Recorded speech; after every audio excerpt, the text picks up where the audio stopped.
सगळीकडे लोकसभा निवडणुकीची धूम सुरू आहे। लोकसभा निवडणुकीच्या 2 टप्प्यातील मतदान झालंय, तर देशभरात आणखी 5 टप्प्यात मतदान होणं बाकी आहे। सत्ताधारी असो किंवा विरोधक, हे सर्वच निवडणुकीच्या पार्श्वभूमीवर एकमेकांवर आरोप प्रत्यारोप करताना दिसत आहेत। त्यातच आता एका जाहिरातीवरून महाराष्ट्रात वातावरण चांगलंच तापलंय। खरं तर निवडणुकीच्या काळात सर्वच पक्ष जाहिराती तर करतात, पण यावेळेसच्या एका पक्षाच्या जाहिरातीमुळे एक नवा ट्विस्ट आला आहे। नमस्कार, देशोन्नतीमध्ये मी धवल आपलं स्वागत करतो। तर ही जाहिरात आहे शिवसेना उद्धव बाळासाहेब ठाकरे पक्षाची। या जाहिरातीमध्ये काहीतरी नवीनच आहे असं बोलायला हरकत नाही। पाहूयात ही जाहिरात नेमकी आहे तरी कोणती। घोटाले में फंसे सांसद आज। ये लोग भ्रष्टाचार मिटा के काला धन लाने वाले थे, लेकिन ये लोग तो इनको ही साथ ले रहे हैं। लेकिन वॉर तो रुकवा दी ना पापा। किसान देश का अन्नदाता है, फिर भी उनके साथ अन्याय हो रहा है। वो लोग आत्महत्या कर रहे हैं। लेकिन वॉर तो रुकवा दी ना पापा। ये लोग औरतों के खिलाफ जुल्म नहीं रोक पा रहे, महंगाई को नहीं रोक पा रहे, बेरोजगारी को नहीं रोक पा रहे। लेकिन वॉर तो रुकवा दी ना पापा। देश की वाट लगा दी पापा, ऐसा बोलो बेटा। वोट तो आपने दिया ना पापा। परिवर्तन के लिए अब शिवसेना उद्धव बाळासाहेब ठाकरे पक्ष की मशाल ही चुनिए। आता ह्या हाती मशाल।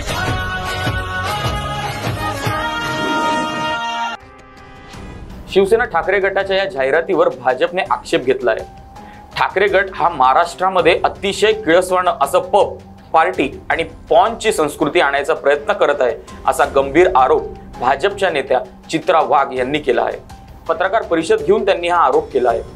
काही फोटो दाखवत त्यांनी ठाकरे गटावर टीकास्त्र सोडलं आहे।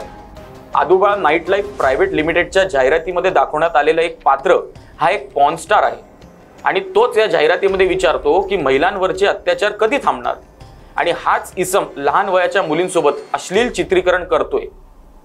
चित्रा वाघ यांच्या या आरोपांमुळे एकच खळबळ माजली आहे।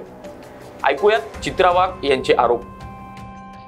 या Aadubal night life private limited production हाऊसच्या उबाठाच्या ज्या जाहिराती आहेत, त्या जाहिरातीमधलं जे पात्र आहे, हे पात्र पॉर्न स्टार आहे। हा फोटो तुम्ही पाहू शकता। हे जे पात्र उद्धव बाळासाहेब ठाकरे, जे महाराष्ट्रामध्ये अतिशय किळसवाणं असं पब, पार्टी आणि पॉनची संस्कृती आणायचा प्रयत्न करतायत, त्यांच्या या Aadubal night life production private लिमिटेडने बनवलेल्या या उद्धव बाळासाहेब ठाकरेंच्या ज्या जाहिराती आहेत, त्याच्यामधला जे पात्र आहे, हे पात्र एक पॉर्न स्टार आहे। आणि हा पॉर्न स्टारच विचारतो त्या जाहिरातीमध्ये की महिलांवरचे अत्याचार कधी थांबणार, आणि हाच पॉर्न स्टार लहान वयाच्या मुलींसोबत अश्लील चित्रीकरण करतात। ही जाहिरात तयार करणारी कंपनी कोणती, ही कंपनी कोणाची, त्याचा आणि या पॉर्न स्टारचा काय संबंध आहे, या जाहिरात कंपनीचे आणि उद्धव ठाकरेंचे काय संबंध आहेत, याचं उत्तर उद्धव ठाकरे यांनी महाराष्ट्रातील जनतेला दिलं पाहिजे, याचा तपास व्हायला पाहिजे असंही चित्रा वाघ यांनी म्हटलंय। पण तिकडेच अभिनेता राज नयानी यांनी चित्रा वाघ यांना स्पष्ट भाषेत सांगितलं की एकतर माफी मागा अथवा मी अब्रू नुकसानीचा दावा न्यायालयात करणार। ऐकूयात नेमकं अभिनेता राज नयानी काय म्हणाले।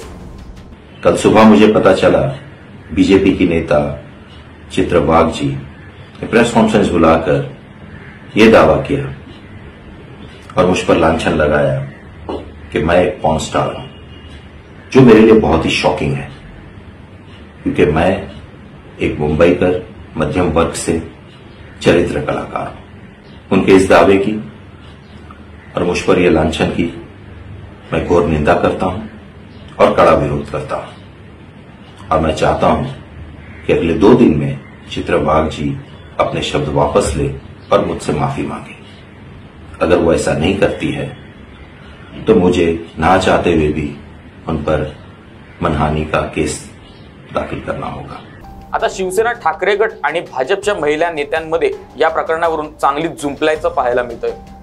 पॉर्न इंडस्ट्री आपल्याकडे नाही, चित्राबाईच पॉर्न फिल्म बघत असतील असं म्हणत ठाकरे गटाच्या नेत्या सुषमा अंधारे यांनी चित्रा वाघ यांच्या आरोपांना प्रत्युत्तर दिलं आहे। तसेच कोणत्याही राजकीय जाहिराती बनवत असताना प्रोडक्शन हाऊसकडून रेकॉर्ड चेक केले जातात. या ॲपवर जाणारे प्रोग्राम भारत सरकारकडून सेन्सर होत असतात. मला याचं ज्ञान कमी आहे. चित्रा वाघ यांचं पॉर्न व्हिडिओचं ज्ञान अगाध असावं किंवा त्या पारंगत असाव्यात, असं सुषमा अंधारे म्हणाल्या. आता ज्या पद्धतीने घाईघाईने भाजपच्या आक्रस्ताळ्याबाईंनी पत्रकार परिषद घेऊन porn star blah blah blah blah सांगायचा प्रयत्न केला. पहिली गोष्ट, कोण पॉर्न स्टार आहे किंवा नाही, कोण पॉर्न मध्ये दिसतं किंवा नाही, हे आम्हाला माहित असायचं काही कारणच नाही. कारण आम्ही कधी पॉर्न फिल्म बघितल्या नाही. कदाचित त्या पॉर्न फिल्म बघण्यामध्ये जास्त इंटरेस्टेड असतील किंवा त्या रोज बघत असतील, त्यामुळे त्यांना त्याच्यातले पात्र परिचय फार चांगल्या पद्धतीने माहीत झालेला असेल. त्यामुळे असू शकतं की त्यांना ते त्याच्या संबंधाने जास्त माहिती असेल. जे काही आरोप प्रत्यारोप होत आलेत ते आपण ऐकलेच. आता हा भाजपचा डाव भाजपवरच उलटणार का, असा प्रश्न निर्माण होतोय. आणि हेच पाहणं येत्या निवडणुकीच्या काळात महत्त्वाचं ठरणार आहे. अशा स्टोरी बघण्यासाठी देशोन्नती डिजिटलला सबस्क्राईब करा आणि पाहत राहा देशोन्नती डिजिटल. नमस्कार.